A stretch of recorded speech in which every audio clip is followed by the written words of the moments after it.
Abra a sua Bíblia em algum lugar que você achar bem legal. Eu fico mais tranquilo quando eu brinco assim e alguém ri. Que teve um lugar que eu falei isso e os irmãos começaram a folhear mesmo a Bíblia. Eu acho que eles pensaram, hoje vai ser personalizado. Deus vai falar com cada um no lugar. Mas a verdade é que aquele dia saiu porque eu no hábito já falei, vamos abrir a Bíblia. E meu iPad travou, ele não ligava. E eu ficava tentando lembrar o texto. Né? E aí, como aquele negócio não ligava, vamos abrir a Bíblia e não chegava, e eu tentei fazer a gracinha, né? E graças a Deus o texto apareceu depois. Primeira carta de Paulo aos Coríntios, capítulo 1, versículos 1 e 2. Para ficar bem completinho, vamos até o 3. O texto diz, Paulo, chamado pela vontade de Deus para ser apóstolo de Jesus Cristo, e o irmão Sóstenes, a igreja de Deus que está em Corinto, aos santificados em Cristo Jesus, chamados para ser santos, com todos os que em todo lugar invocam o nome de nosso Senhor Jesus Cristo, Senhor deles e nosso, graça a vós outros e paz, da parte de Deus nosso Pai, e do Senhor Jesus Cristo. Nesse texto, o apóstolo Paulo, ele na verdade está na introdução, na saudação, aquelas palavras iniciais, e quando ele dirige essa palavra, ele endereça não apenas, como nós lemos aqui, a igreja de Deus está em Corinto, mas ele começa a falar de características das pessoas que compõem essa igreja. Em primeiro lugar, ele diz aos santificados em Cristo Jesus. Mas em segundo lugar ele diz, chamados para ser santos. Chamados para ser santos. E eu gostaria que você repetisse essa frase comigo. Diga, chamados para ser santos. Na verdade, eu quero usar essa frase, porque quase sempre que eu e você falamos da palavra chamado, a gente só pensa numa convocação para o ministério. Nós só imaginamos Deus colocando diante de nós uma missão. Mas, na verdade, o grande chamado, e se eu puder dar um tema a essa mensagem de hoje, seria o chamado. Com a ênfase aqui ao artigo definido o. Não estou falando de um, mas de o chamado. O grande chamado de Deus para mim e para você, eu quero tentar te mostrar pela palavra de Deus, envolve um projeto divino. Esse projeto de Deus para a humanidade se estende a cada crente sem exceção. Mas acredito que pesa com uma responsabilidade ainda maior sobre os ombros daqueles que querem estar envolvidos na liderança e no ministério. Porque uma das características e uma das marcas do ministério tem a ver com o exemplo. Tudo aquilo que a gente quer encorajar os outros a viver deve começar a ser praticado primeiro por nós mesmos na nossa própria vida. E essa declaração de Paulo, chamados para ser santos, eu quero colocar como o chamado. E de uma maneira especial, tentar te ajudar a entender que quando Deus começou a regulamentar o ministério a partir de Arão. Antes de Arão, nós vemos gente aparecendo na Bíblia sacerdote. Melquisedeque, por exemplo. A gente não sabe quem foi que ordenou e estabeleceu ele, né, como sacerdote. A gente olha para os patriarcas e vê os patriarcas exercendo as funções dos sacerdotes. Eles levantavam altares, eles sacrificavam, ninguém necessariamente os estabeleceu, ninguém determinou como seria a maneira de trabalhar no ministério ou de funcionar naquelas tarefas ou no papel sacerdotal. Mas de repente, a partir de Moisés, um novo tempo se inicia, e a partir de Arão, Deus inaugura uma nova era no ministério, onde ele estabelece prescrições, quem poderia e quem não poderia estar no ministério, quem deveria fazer o quê, como, quando e aonde. E é quando essas regulamentações começam, que nós percebemos Deus estabelecer um padrão. Por exemplo, no livro de Êxodo, no capítulo 28, e lá no versículo 36, a palavra de Deus nos mostra uma verdade importantíssima. Deus está dizendo a Moisés como deveria ser a roupa, ou a roupagem toda de Arão. E Deus começa a dar detalhes de toda a sua indumentária. O que ele deveria vestir, né? O Senhor fala da estola sacerdotal, do peitoral, da mitra, que era um símbolo de autoridade. Mas quando chega no versículo 36, ele diz, farás também uma lâmina de ouro puro, e nela gravarás a maneira da gravura de sinetes, santidade ao Senhor. Deus estava dizendo, olha, o sumo sacerdote terá que usar uma lâmina de ouro na testa. Ela vai ser amarrada com estofo azul, ela que vai firmar a mitra, que é um símbolo da autoridade, mas toda vez que esse sacerdote vier a público, as pessoas vão olhar para ele, vão ver uma inscrição na testa dele, que fala não só do compromisso que ele deve ter com Deus, mas daquilo que o povo deve esperar dos ministros do Senhor, que é um compromisso de santidade. Então o que eu quero falar é tanto um projeto para a vida cristã, como inevitavelmente algo que de uma maneira ainda mais específica, talvez mais intensa, se aplica àqueles que querem servir a Deus de alguma forma, correspondendo com o Senhor no ministério. E eu quero começar, já que estamos falando de um chamado muito específico, que revela um plano e um projeto, eu gostaria de trazer uma pincelada, um panorama do que é esse projeto. Eu acredito que a igreja dos nossos dias tem pecado e muito em não entender e, consequentemente, não ensinar de forma correta a doutrina da santificação. Então, se para alguns a gente chover um pouco no molhado, eu quero que você compreenda que é importante que ainda assim, por alguns minutos, a gente construa aqui, a gente junte as peças do quebra-cabeça e tente enxergar juntos o quadro maior. Então, abre, por favor, sua Bíblia comigo, lá na primeira epístola de Pedro, no capítulo 1.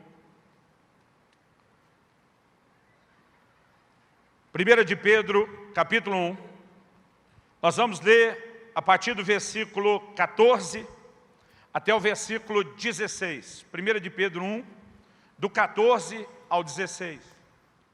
O texto sagrado diz assim, como filhos da obediência, não vos amoldeis às paixões que tinhais anteriormente na vossa ignorância.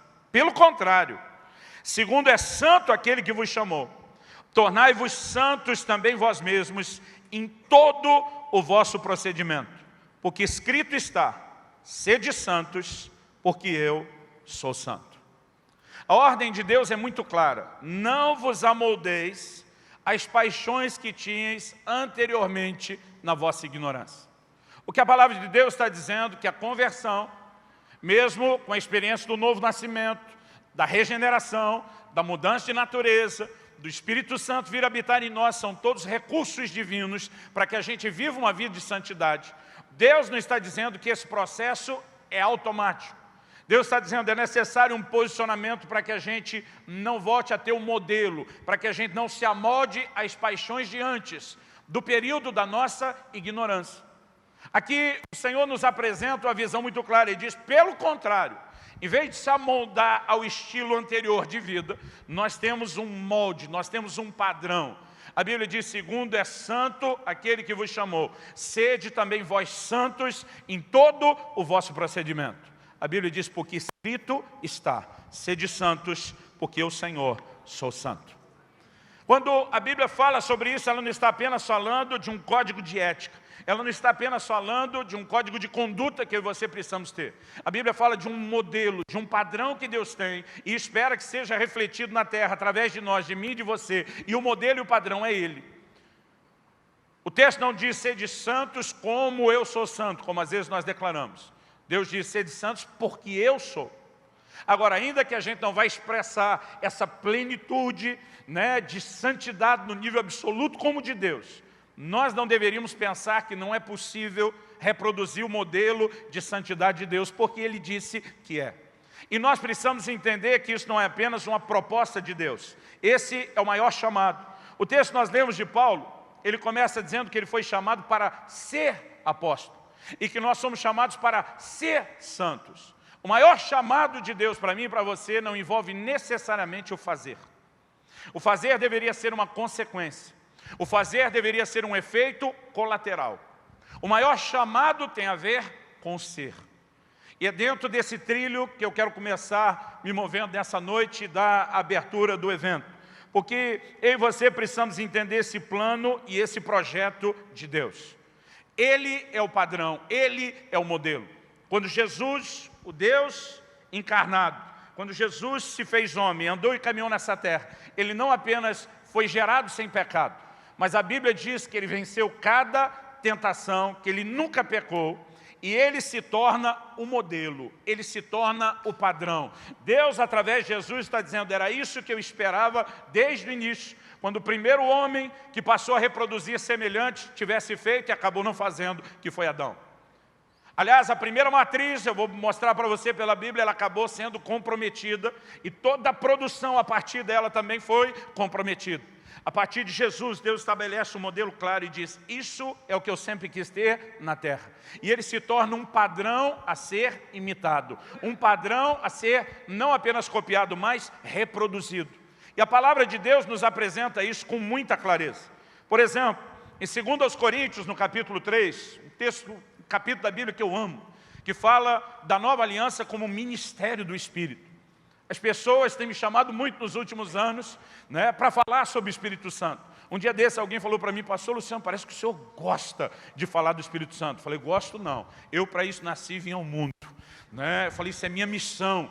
Eu amo falar a respeito do assunto, mas normalmente as pessoas pensam quando vamos falar do Espírito Santo somente no poder, nos dons e não são.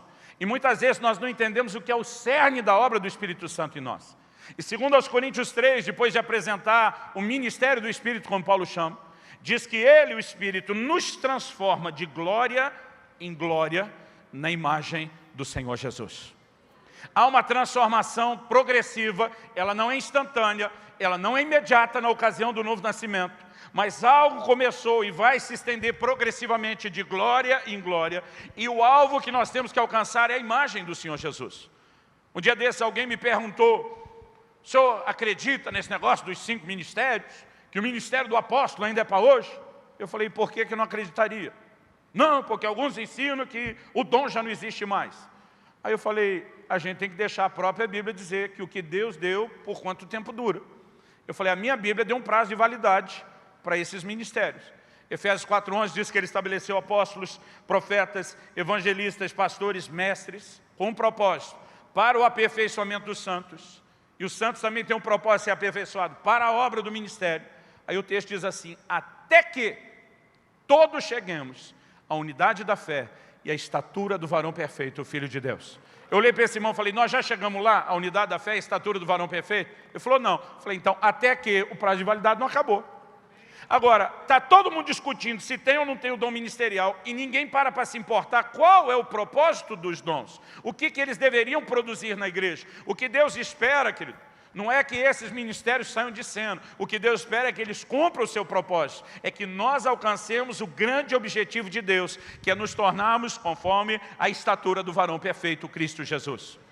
Em Romanos, no capítulo 8, no versículo 29, a Bíblia diz, aos que dantes conheceu, também os predestinou, para que fossem conformes à imagem de seu Filho Jesus. O grande plano e projeto de Deus para cada um de nós não era apenas que a gente escapasse da condenação eterna do inferno, carimbasse o passaporte para o céu, é que nessa trajetória nós pudéssemos nos conformar com a imagem do Senhor Jesus. 1 de João 2,6 diz, se alguém diz estar nele, deve andar como ele também andou. 1 de Pedro 1,21 diz que nós temos que andar nas suas pegadas, ou seja, o rastro que ele deixou deve ser repetido por cada um de nós. O tempo todo a palavra de Deus nos apresenta uma visão. Mas o lugar onde, para mim, fica mais claro o projeto, é lá em 1 Coríntios, capítulo 15. E eu pediria que você rapidamente abrisse comigo lá. 1 Coríntios, capítulo 15. E nós vamos ler a partir do versículo 45. Pois assim está escrito, o primeiro homem, Adão, foi feito alma vivente. O último Adão, porém, é espírito vivificante. Mas não é primeiro o espiritual e sim o natural. Depois, o espiritual. O primeiro homem formado da terra é terreno. O segundo homem é do céu. Como foi o primeiro homem, o terreno, tais são também os demais homens terrenos. E como é o homem celestial, tais também os celestiais. E assim como trouxemos a imagem do que é terreno, devemos trazer também a imagem do celestial. Aqui o apóstolo Paulo chama Jesus tanto de o último Adão, como também de o segundo. E com isso ele está se referindo a Jesus com a mesma função que Adão teve, de ser um cabeça de raça.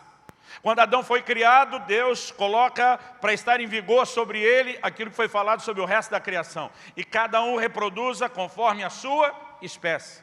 Adão se tornou o cabeça de uma raça, a matriz reprodutora de semelhantes seus.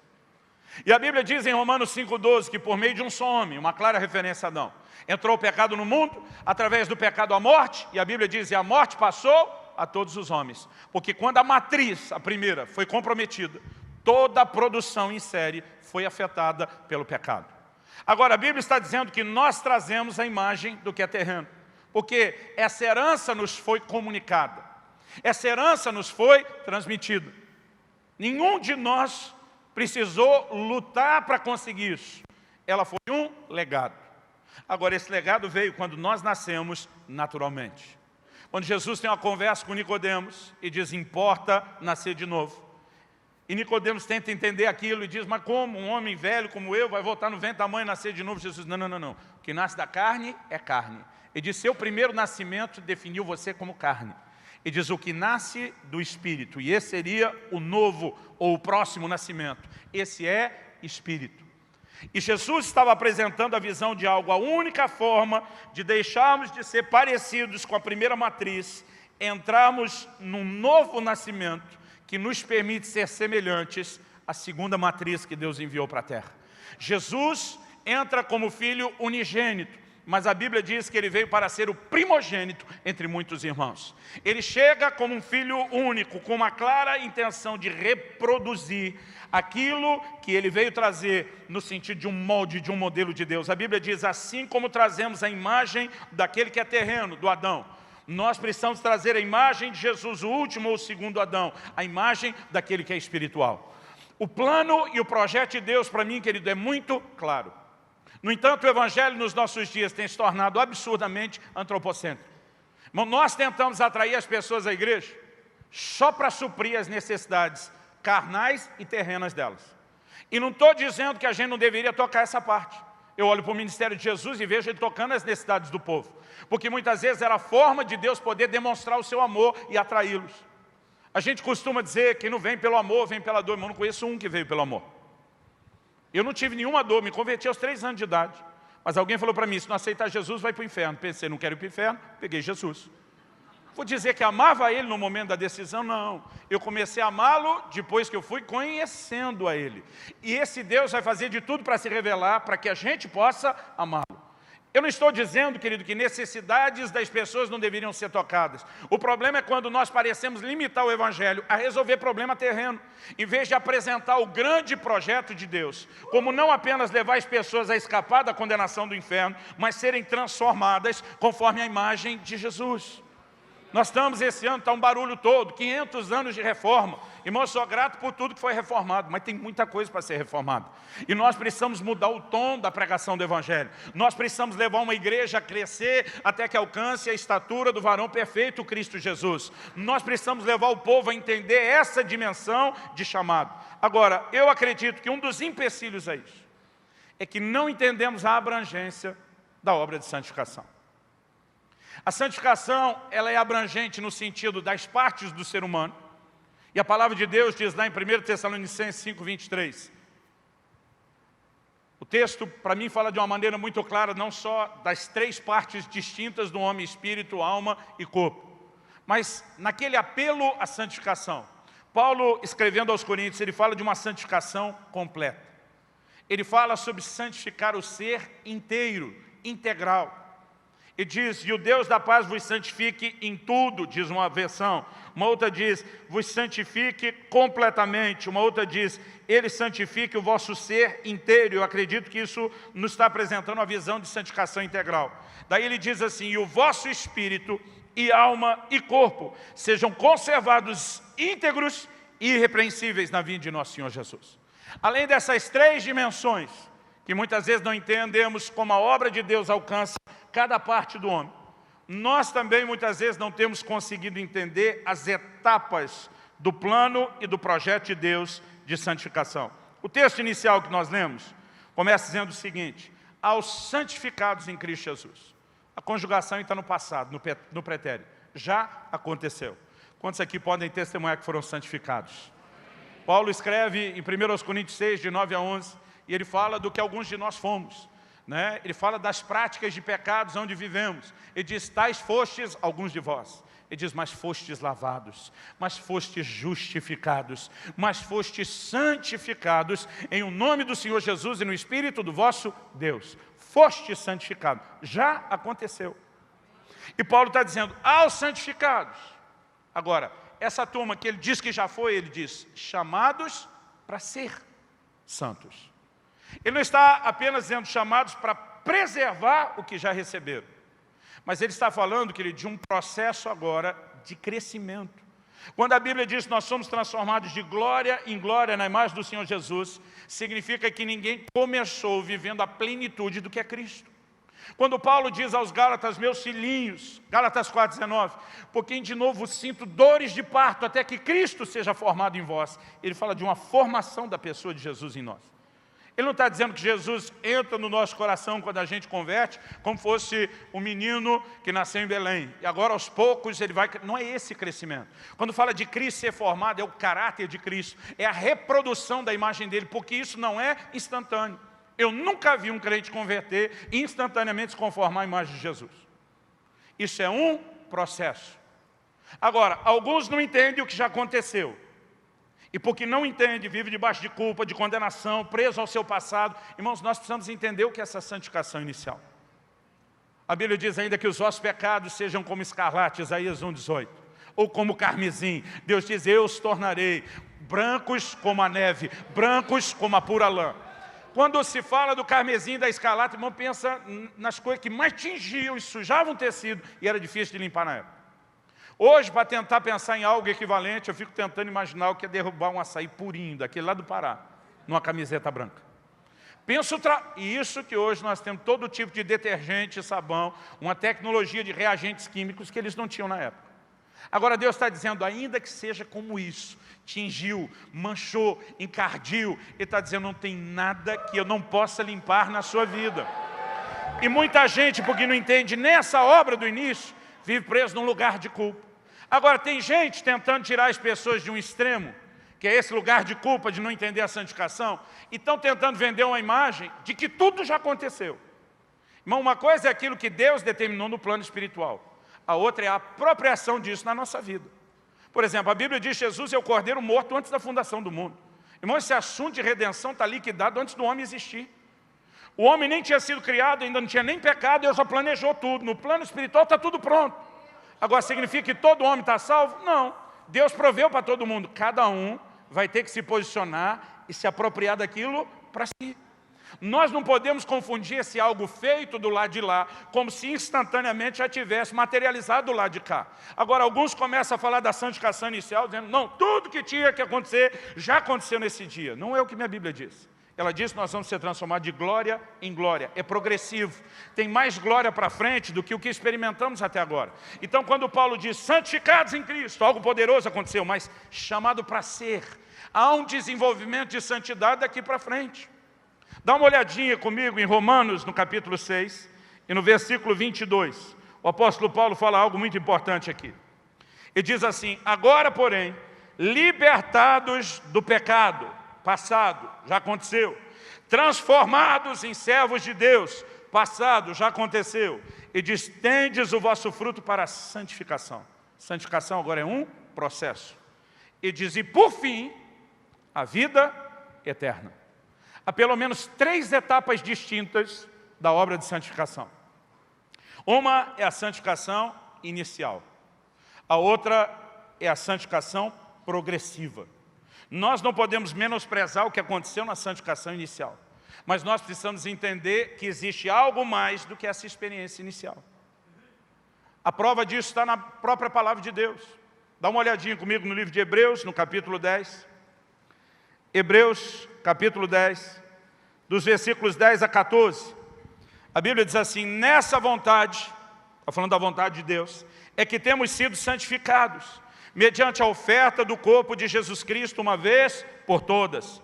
Ora, todo sacerdote se apresenta dia após dia a exercer o serviço sagrado e a oferecer muitas vezes os mesmos sacrifícios que nunca jamais podem remover pecados. Jesus, porém, Tendo oferecido para sempre um único sacrifício pelos pecados, assentou-se à destra de Deus, aguardando daí diante até que os seus inimigos sejam postos por estrado dos seus pés. Porque com uma única oferta, aperfeiçoou para sempre quantos estão sendo santificados. Com uma oferta, aperfeiçoou para sempre. Está tudo resolvido da parte que ele fez. Mas na nossa, nós ainda estamos sendo santificados. Irmão, não reconhecer o poder da santificação inicial me leva a estar preso na culpa, numa vida de derrota para o pecado. Preso ao passado. Confundir isso aqui, tentando dizer que tudo aconteceu, vai me impedir de amadurecer no processo de santificação. E eu acredito que essa falta de compreensão da progressão é que tem nos roubado. Um último texto. Estou dando muito texto porque é um assunto delicado nos nossos dias. 2 Coríntios, capítulo 7, versículo 1. Diz: tendo, pois, ó amados, tais promessas, purifiquemo-nos de toda impureza, tanto da carne como do espírito, aperfeiçoando a nossa santidade no temor de Deus. A palavra traduzida aqui, aperfeiçoando, do original grego, epiteleu, significa completar, realizar, concluir ou aperfeiçoar. Ele fala de algo que começou e que precisa ser levado adiante. O texto que eu citei de Isaías 1,18, eu lembro, ainda era garoto, e um dia eu vi meu pai pregando a respeito disso, eu fiquei assim, pasmo, uau! Parece que aquilo não entrou só na minha cabeça, a revelação entrou no meu coração. Meu pai dizia, Deus não está falando em Isaías 1,18 só de 2 tipos de coisas que mancham a roupa ou o tecido e são difíceis de remover. Ele falou, Deus também dá 2 exemplos de algo branco, alvo. Ele diz ainda que os vossos pecados sejam como escarlata, como carmesim, mas ele diz tornar Sião, primeiro, brancos como a neve. Segundo, brancos como a lã. Ele diz, a gente tem uma diferença entre uma coisa e outra. A neve é algo que cai do alto e vem sobre nós. Ele diz, isso fala do primeiro nível de santificação, aquela que nos é imputada em Cristo Jesus. Nós não fizemos absolutamente nada por merecer. Nós cremos em tudo aquilo que Jesus fez. Pela graça de Deus nos apropriamos e fomos completamente lavados. Isso veio dos céus. Mas a segunda lã é algo que brota de dentro para fora. É o domínio de Deus, da natureza dele, controlando o meu ser. É o processo de crescimento que vem depois da santificação inicial. Onde agora, depois de receber aquilo que vem do alto, eu me permito ser trabalhado num processo de crescimento, de maturidade. Nós precisamos entender isso, porque não entender isso vai me impedir de sair desse lugar onde eu acho que tudo já está resolvido. E a palavra de Deus, de uma maneira muito clara, diz que não está. E aliás, se a gente for bem honesto, existe ainda algo mais. Hebreus 13, 20 e 21 também fala, do Senhor nos aperfeiçoando, mas existe o que nós podemos chamar da santificação final. Há um processo que ainda não terminou. Paulo em Romanos, no capítulo 8, no versículo 23, ele fala de algo que ele classifica como a redenção do corpo. Romanos, capítulo 8, verso 23. Ele diz, e não somente ela, ele falou antes que a natureza geme. Ele diz, não somente ela, a natureza, mas também nós que temos as primícias do Espírito, igualmente gememos em nosso íntimo, aguardando a adoção de filhos, a redenção do nosso corpo. Não quer dizer que a adoção ainda não aconteceu, mas um aspecto final disso, que é a redenção do corpo, ainda não aconteceu. Do que a Bíblia está falando? O apóstolo Paulo diz de uma maneira muito clara em 1 Coríntios 15, logo depois de falar de trazer a imagem do Senhor, a gente percebe, a gente leu do versículo 45 ao 49. A partir do versículo 50, que está na continuação de reproduzir a imagem de Jesus, a Bíblia diz, isso afirmo, irmãos, que carne e sangue não podem herdar o reino de Deus, nem a corrupção herdar a incorrupção. Eis que vos digo um mistério, nem todos dormiremos, mas transformados seremos todos, no momento, no abrir e fechar de olhos, ao ressoar da última trombeta. A trombeta soará, os mortos ressuscitarão incorruptíveis e nós seremos transformados. Porque é necessário que esse corpo corruptível se revista da incorruptibilidade e que o corpo mortal se revista da imortalidade. E quando esse corpo corruptível se revestir de incorruptibilidade e o que é mortal se revestir da imortalidade, então se cumprirá a palavra que está escrita, tragada foi a morte pela vitória. Esse processo que o Senhor Jesus começou de vitória sobre a morte será consumado. Quando? Por ocasião da sua vinda. E quando a Bíblia fala de santificação progressiva, ela sempre está apontando para a expectativa que nós devemos ter para esse dia. E o Deus da paz vos santifique em tudo, e o vosso espírito, alma e corpo sejam conservados irrepreensíveis para a vinda de nosso Senhor Jesus. Por ocasião da vinda do Senhor, nós teremos o desfecho da redenção. Aqueles que já morreram, que já dormiram no Senhor. 1 Tessalonicenses 4 diz, vão ressuscitar primeiro. Depois os vivos que não passaram pela morte serão todos transformados. Ele diz, porque sem a transformação do corpo, ninguém herdará o reino de Deus. Isso vai te fazer sentido quando você conecta o que ele está falando da imagem do Senhor aqui, em 1 Coríntios 15, com o corpo, com o que Paulo fala em Filipenses 3, 20 e 21. A nossa pátria está nos céus, de onde aguardamos um Salvador, o qual há de transformar o corpo da nossa humilhação para ser igual ao corpo da sua glória. Irmão, esse aspecto nós não vivemos ainda. Eu sei que é uma briga teológica enorme em torno da questão de duas naturezas. Mas a verdade é que Jesus diz, o que é nascido da carne é carne. O que é nascido do Espírito é Espírito. Ele não falou que o novo nascimento anulava os efeitos do primeiro. Ele estava dizendo que o impacto da segunda experiência poderia sobrepor a primeira. Não significa que eu e você, porque nascemos de novo, deixamos de ter uma inclinação ao pecado. E sabe o que é interessante? A Bíblia diz que o seu espírito nasceu de novo, foi recriado. Foi ali que você nasceu de novo. Agora, a gente confunde isso, irmão. A sua transformação não foi no corpo. Se o camarada se converteu e estava com problema de peso, não emagreceu tudo, da noite para o dia, porque converteu. Porque a mudança não é no corpo. Se estava como a gente, depois de uma certa idade, começa a tentar esconder os buracos da cabeça, puxando cabelo de um lado para o outro, não apareceu cabeludo do outro dia, porque a transformação não foi no corpo. Ela também não foi no nível da nossa mente. Menino converte antes do vestibular, irmão, não ficou mais inteligente para passar no vestibular porque converteu. Porque o novo nascimento também não foi aqui. Se ele era ruim de cálculo antes, vai continuar ruim de cálculo depois. Aonde se deu a mudança? No nível do nosso espírito. Ele foi recriado. Agora, Tiago escreve, e ele fala que nós precisamos receber com mansidão a palavra em nós implantada. Ele está dizendo que nós já fomos gerados, nascidos de novo. Ele diz, a qual é poderosa para salvar a vossa alma. Essa palavra traduzida, salvar, que ela dá a ideia de restauração. Um processo agora começa de levar eu e você a termos a nossa mente, pensamentos, emoções, ajustando aos princípios de Deus e à imagem do Senhor Jesus. E o corpo, Paulo diz, eu esmurro meu corpo, eu reduzo a escravidão. Eu vi uma frase ainda na minha adolescência, da irmã Valnice Milhomes. Ela dizia, a carne não converte, tem que ir para a cruz. Pelo negócio não converte, irmão. Você vai ter que subjugar.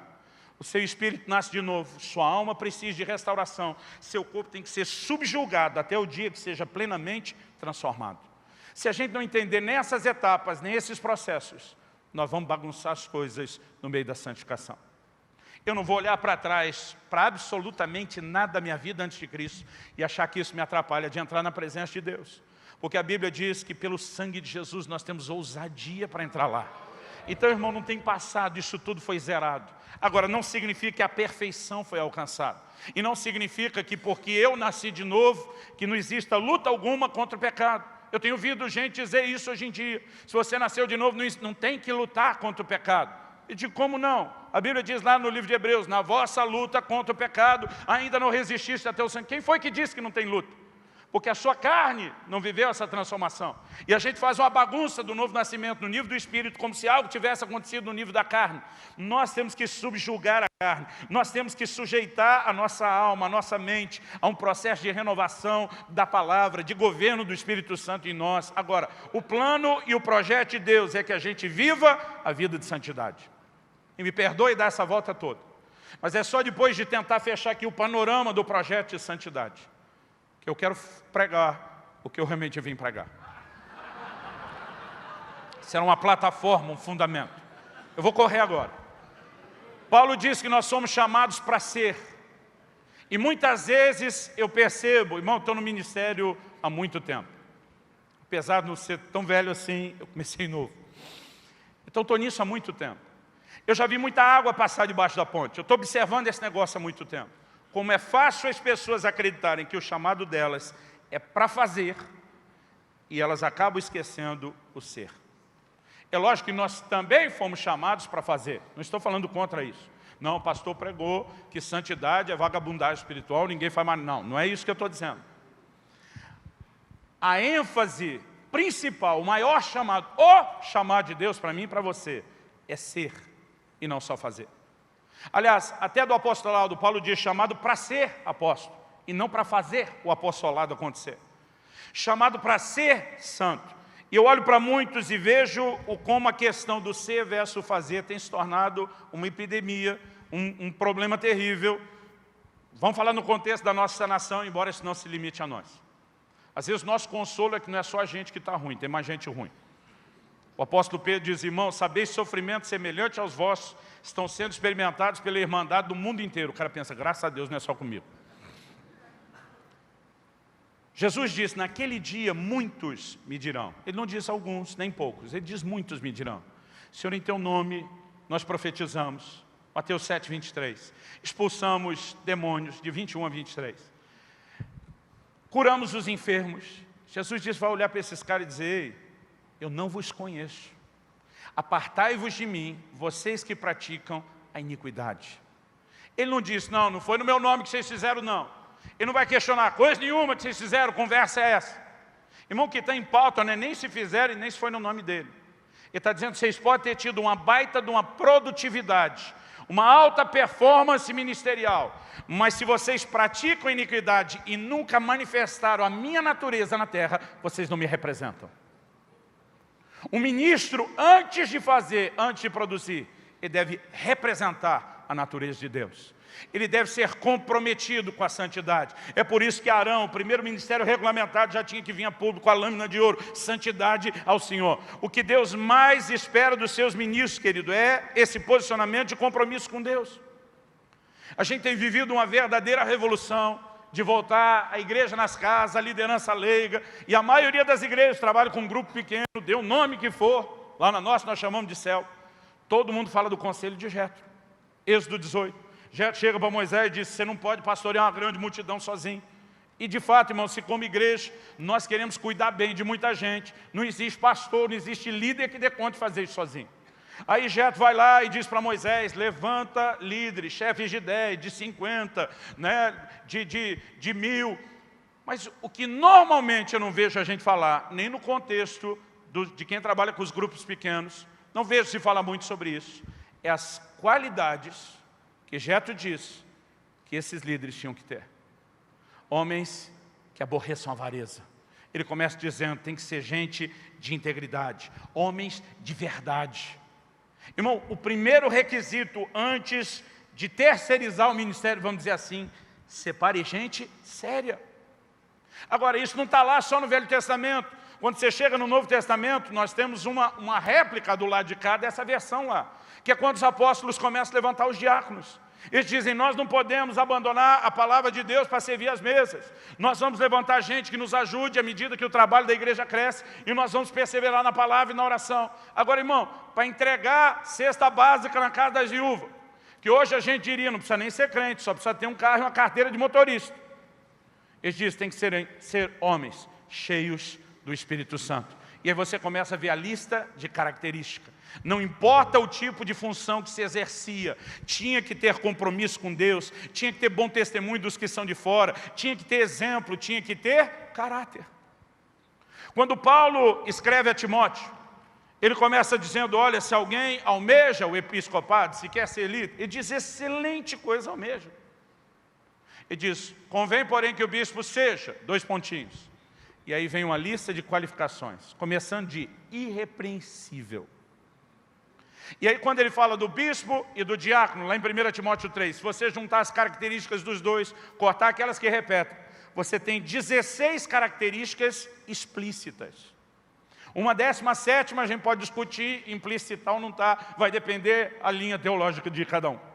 Mas no mínimo as 16. Dessas 16, só uma envolve habilidade. Seja apto para ensinar. Todas as outras 15 são traços de caráter. Agora, qual o problema?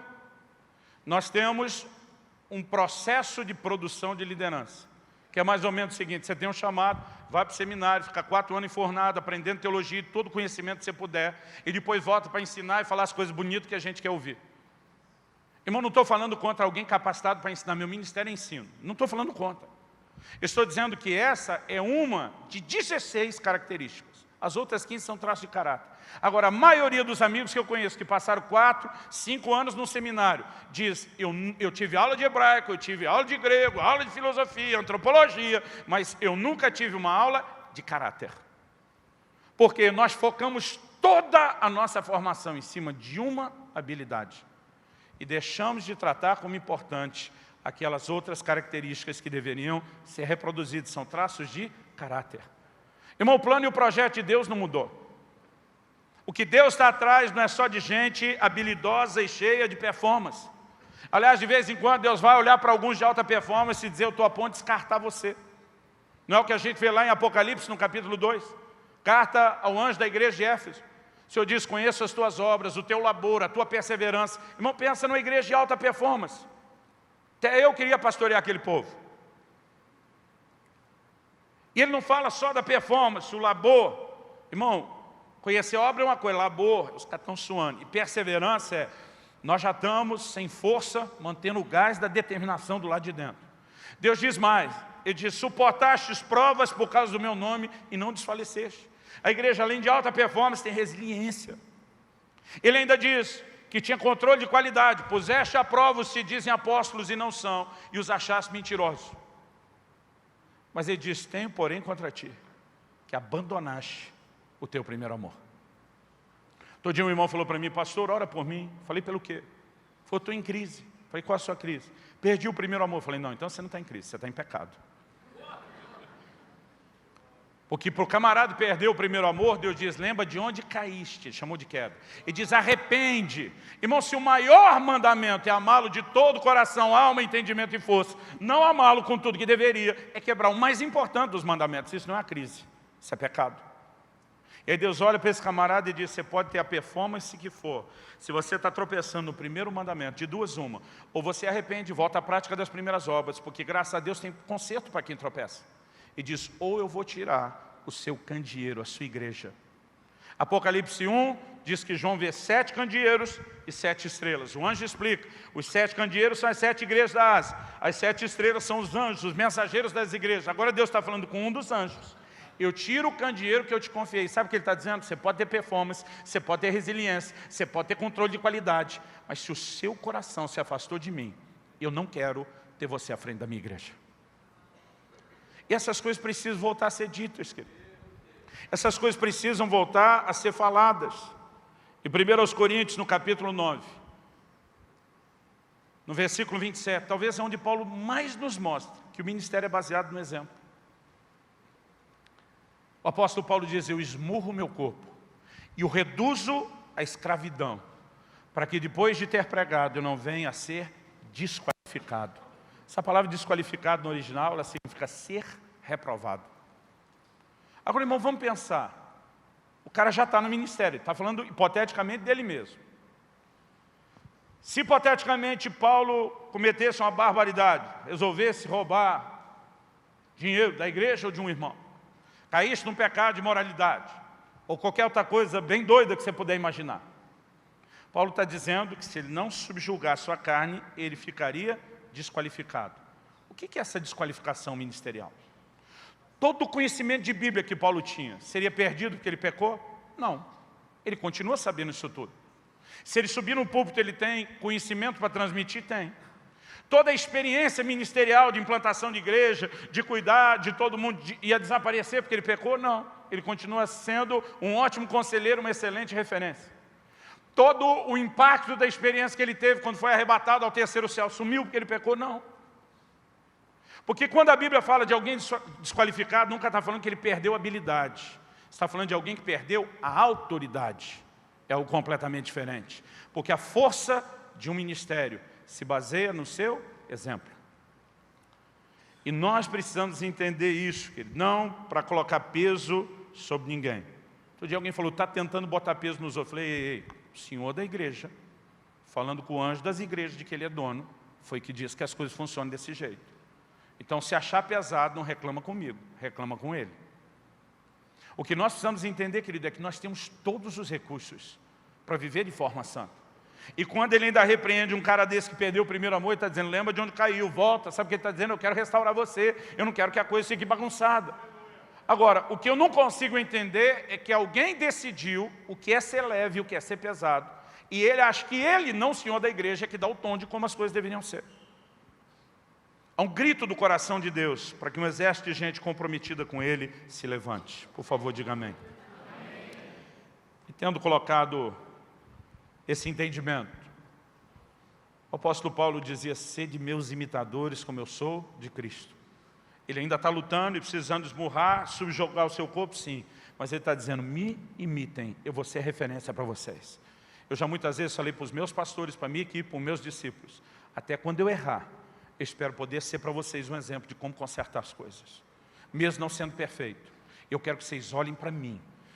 Nós precisamos entender essa responsabilidade. Eu quero terminar com algo que Deus colocou muito forte no meu coração esses dias.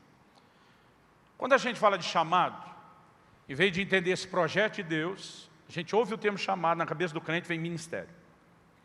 E quando eu falo de chamado, eu não só penso em ministério, mas por causa da minha história, eu penso num texto da Bíblia. Isaías 6,8. A quem enviarei? Quem há de ir por nós? E Isaías respondendo, eis-me aqui, envia-me a mim. Por quê? Quando era um garoto, com 7 para 8 anos de idade, eu estava numa escola dessas, da classe infantil, do ministério infantil na igreja. E uma missionária que trabalhava com índios da Amazônia veio contar para a gente. A gente achou muito legal. Aprendeu a cantar as músicas em Tupi-Guarani, que eu lembro até hoje. Ouviu histórias, ela mostrou fotos. Mas ela começou a falar do que era a alma daqueles índios, do que era a eternidade deles, da importância de se trabalhar com eles, o como faltava gente para trabalhar. E ela faz um gancho para Isaías 6. Ela diz, olha, não é de hoje que Deus está procurando gente que coopere com Ele. Que Ele está dizendo, aqui enviarei, quem há de ir por nós, esperando que alguém atenda o chamado dEle. Irmão, não sei te explicar o que aconteceu, mas meu coração aqueceu. Aqueceu de uma forma aquele dia. Eu falei, não sei por que não estão dizendo não, mas se ele está aceitando voluntário, eu estou dentro. Um dia desse alguém perguntou, pastor, como foi seu chamado? Eu, imitando a declaração de um amigo, falei, até hoje estou tentando entender se ele que me chamou ou eu que me ofereci. Que quando eu descobri que ele estava aceitando candidato, falei, é nós, estamos dentro. Naquele dia, querido, algo aconteceu dentro de mim. Todo mundo, quando perguntava aos amigos, o que vai ser quando crescer? Um dizia, bombeiro, polícia, bandido. Tinha uns que falavam isso mesmo. Né? Eu dizia, missionário. Demorou para entender que aquilo que eu ouvi aquele dia não se limitaria a eu estar dentro da Amazônia. Aliás, foi uma frustração quando eu disse, Deus falou comigo, não esse o seu destino. Porque aquilo foi tão forte que eu não conseguia enxergar outra coisa na época. Então, normalmente a gente tem essa tendência, eu talvez até mais. Só que um dia desse eu estava orando. Estava refletindo essas coisas, orando por essas ministrações nossas do casa de Zadok.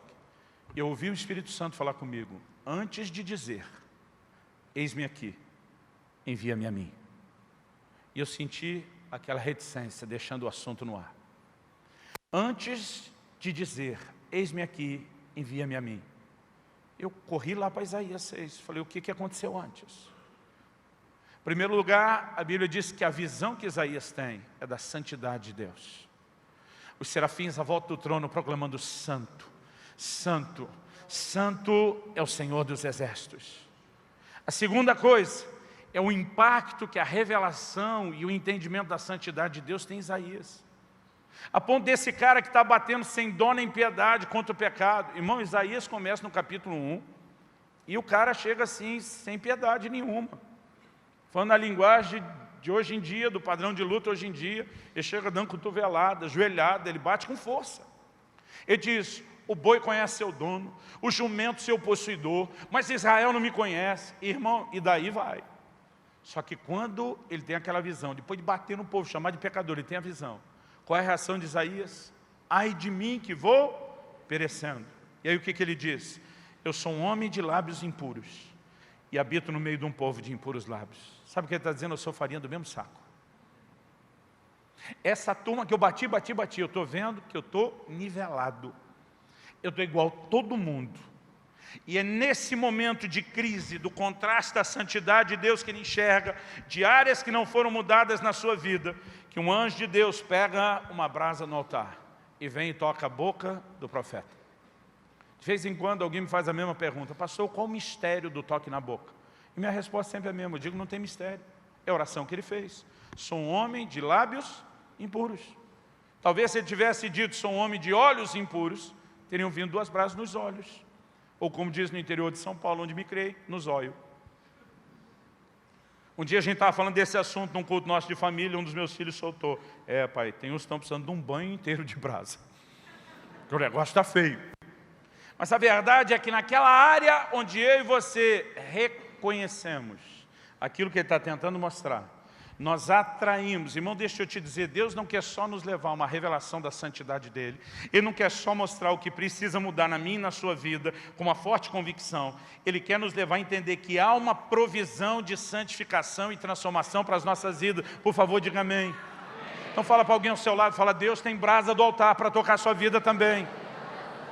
Agora deixa eu te dizer, antes de Deus perguntar a quem enviarei, e normalmente a gente diz, não, foi aqui que Isaías recebeu o seu chamado para o ministério. Não, querido, ele já estava no ministério, ele já estava profetizando, ele já estava trabalhando, mas não era um representante de Deus à altura. Deus olha e diz, é um camarada dedicado, é bem intencionado, mas as coisas estão meio bagunçadas e nós vamos ter que arrumar. E antes de dizer, eu realmente posso contar com você, Deus o leva a entender a santidade dele, do Senhor. Deus mostra a falta de santidade na vida dele, o profeta, e quando ele se permite receber o toque de santificação, é depois disso que vem, a quem enviarei e quem há de ir por nós, dirigido a quem passou o processo. E hoje em dia, querido, em nome da demanda de crescimento do ministério, nós estamos fazendo de tudo, apelando, puxando pelos cabelos, pelo amor de Deus, vem liderar um ministério, vem cuidar de uma célula, vem isso, vem aquilo, e nós estamos queimando etapas. A palavra de Deus diz, quer fazer? Legal, tem que ter qualificações. Além de ter qualificações, tem que ser provado, para só depois ser estabelecido. Mas a gente começou a entrar numa produção em série tão acelerada, que não dá mais tempo de esperar as ferramentas estarem afiadas o suficiente. Só que Eclesiastes 10 diz o seguinte, se estiver embotado o ferro, tem que se pôr mais força. Mas a sabedoria é proveitosa para dar prosperidade. Tem coisa, irmão, que parece perda de tempo, mas que tem uma sabedoria de Deus que nos fará ganhar tempo. Por exemplo, no Velho Testamento o Senhor diz, quando vocês entrarem na terra prometida, nos primeiros 3 anos, vocês não comem das árvores frutíferas de Canaã. No 4º ano, tudo será santo ao Senhor, ou seja, não comem ainda. No 5º ano, vocês vão começar a comer da árvore. Os caras estão 400 e tantos anos, só no Egito, esperando a tal da terra prometida. Agora, rolou 40 anos, ninguém chegou nada. Depois desse tempo todo, vamos entrar 5 anos para comer da árvore. Aí Deus diz assim, se vocês respeitarem isso, vocês vão aumentar a produtividade da árvore. Deus não está dizendo o fruto que você vai comer vai ser melhor. Não é só a árvore amadurecer para você desfrutar melhor. Deus diz, se você esperar e não atacá-la depressa, a produtividade aumenta depois. Então Paulo escreve para Timóteo e diz, não separe para o ministério um neófito. Tem que ter tempo de crescimento. E esse tempo que parece que nós estamos perdendo no início, ele se torna algo que ganha tempo depois. Irmão, tem nego com machado afiado. E está batendo, está fazendo força, gasta muito mais energia, perde muito mais tempo. Agora, por que não para afiar o machado? Não tem tempo para parar o machado. Mas, irmão, esse tempo parado afiando, significa que você vai ganhar muito mais tempo depois do que o que parou para afiar. E nós estamos fazendo alguma coisa parecida, quando a gente leva as pessoas a acreditar que elas só têm que fazer. Há um grito do coração de Deus, eu quero que você fique em pé, nós vamos orar. Há um grito do coração de Deus, para que a gente corresponda com ele. Um dos textos que eu mais citei para a minha liderança até hoje é 1 Coríntios 15, 58. Quando Paulo diz, irmãos, sede firmes, inabaláveis, sempre abundantes na obra do Senhor, sabendo que no Senhor o vosso trabalho não é vão. Principalmente essa última parte. Era o texto que eu mais usava para dar o gás na turma. Vamos manter a produtividade, não vamos deixar o negócio cair, vamos que vamos. Mas um dia desses, Deus falou comigo e disse, você percebeu que antes de mandar ser sempre abundante na obra, a ordem é ser firme e inabalável. E você está tentando manter gente abundante, sem dar a eles firmeza, suficiente. A gente precisa entender que as pessoas não serão formadas somente em salas de aula. Elas precisam de discipulado, elas precisam de confronto, elas precisam de ajustes, elas precisam de tempo. Não significa que não vão fazer nada.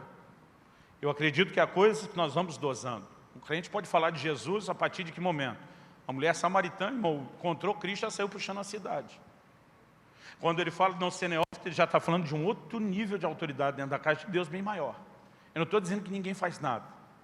Mas nós precisamos entender que essa progressão não envolve só a habilidade de fazer, mas a resposta de ser. Porque o maior chamado não é para fazer. O fazer vai ser uma consequência. Vai ser efeito colateral. Vai ser inevitável. Meu pastor, ele repete sempre uma frase: ovelha sadia da cria. Quando nós levamos as pessoas a um lugar de crescimento, irmão, eu fico pensando, Jesus falava para os caras, não conta para ninguém o que eu falei para você. Nem Jesus mantinha os caras que foi curado quieto. Os caras desobedeciam, o próprio Jesus curou eles. Saía contando para todo mundo. Um dia desse eu falei para a igreja, gente, eu vou tentar essa psicologia reversa com vocês. Não fala de Jesus para ninguém, está proibido, para ver se vocês saem e desobedecer a gente. Mas o que acontecia não é que eles queriam contrariar Jesus. Quem está debaixo do impacto de uma experiência tão forte, não consegue manter silêncio. Quem está entendendo? Agora, quando levamos as pessoas a viver intensamente aquilo que Deus tem, será inevitável que elas transbordem. Será uma consequência. Eu gostaria que nesses dias a gente pudesse alinhar. Nós vamos ter palavras que vão nos confrontar muito. Nós vamos ter palavras que vão nos encorajar muito. Mas que o seu coração pudesse estar aberto para não apenas fortalecer o entendimento de como as coisas devem ser, mas para dar a devida resposta a Deus. Eu queria ter um momento de oração com vocês agora, onde você realmente pudesse checar o seu coração e se perguntar, antes de dizer, Senhor, eis-me aqui, envia-me a mim. Eu de fato tenho vivido esse processo de entender sua santidade, de me deixar ser impactado por ela. Eu tenho vivido esse processo de permitir que a brasa do altar toque essas áreas da minha vida que existem uma necessidade tão clara e específica. Porque se eu e você estivermos tentando atender o chamado só do fazer, nós estamos ignorando o maior chamado, que é o chamado do ser. Fala com Deus no seu lugar. Eu pedi para você ficar em pé por força do hábito. Você pode orar em pé, sentado, de joelho, no seu lugar, aqui à frente, para as laterais ou para o fundo, como você achar melhor.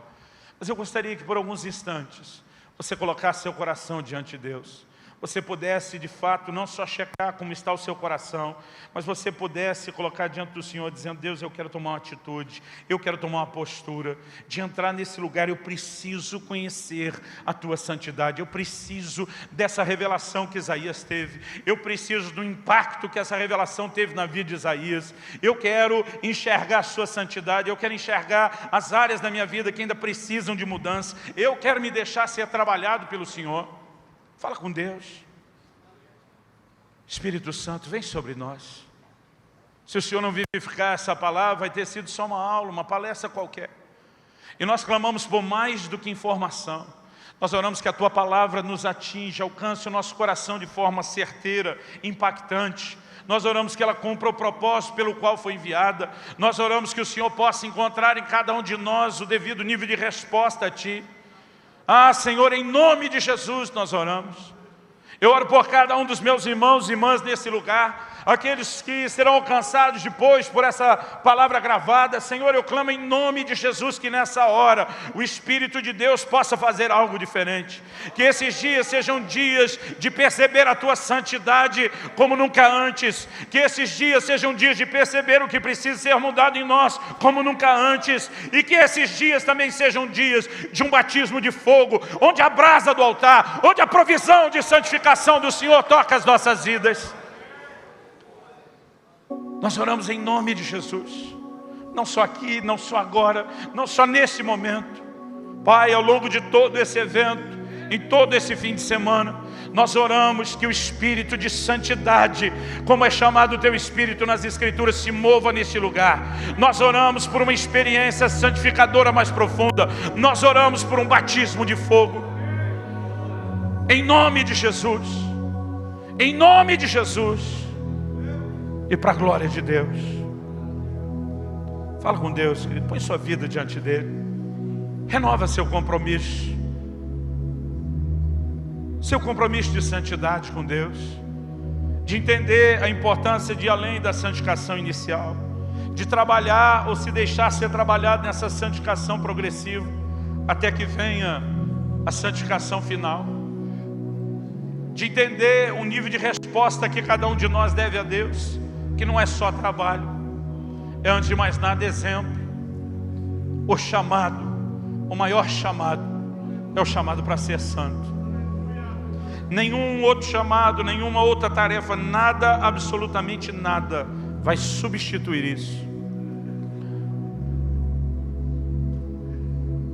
Abre os nossos olhos, Senhor.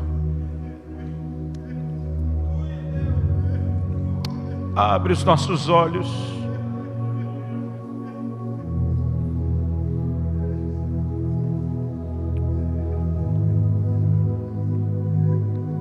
Tua palavra diz: quem tem ouvidos para ouvir, ouça o que o Espírito diz à igreja. Nós não queremos que isso entre por um ouvido e saia por outro. Nós não queremos ser meros ouvintes. Nós queremos ser praticantes da Tua palavra. Nós não queremos sair daqui só com informação a mais. Nós queremos sair testemunhando a brasa do altar. Tocou a minha vida.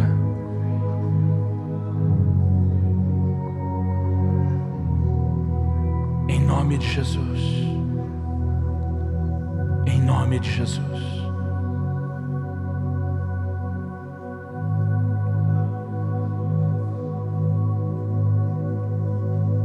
O que nós estamos ouvindo aqui tem dois propósitos. Um deles é nos encorajar a um compromisso para que a gente não peque, para que a gente não falhe. É preventivo o primeiro propósito. O segundo diz respeito àqueles de nós que talvez nessa hora, nesse momento, a gente reconheça: eu tenho tropeçado ao longo da caminhada. Mesmo dispondo a servir a Deus, eu tenho dado vazão à carne e ao pecado algumas vezes. Eu não vim aqui te apontar o dedo. Eu não vim aqui jogar pedra em você. Eu vim aqui te dizer que o Senhor da igreja, que tem um alto padrão para os seus ministros, Ele está te dizendo: lembra de onde você caiu. Arrependa-se e volte à prática das primeiras obras. A casa de Zadok tem tido duas marcas muito fortes. Um é o zelo e o temor de Deus que gera no nosso coração. E é o trabalho de prevenção para daqui para frente. Mas o outro é um forte vento de restauração que Deus tem trazido sobre vidas que estavam amarradas, ministérios presos, emperrados e que foram libertos por uma experiência mais profunda de santificação. Essas duas coisas vão acontecer nesses dias. E não importa o como você entrou aqui, precisando de restauração, só da prevenção, dos dois, deixa o Espírito de Deus te envolver, porque coisas especiais acontecerão nesse lugar. Quantos creem nisso? Você recebe essa palavra? Então diga: eu recebo em nome de Jesus. Aleluia.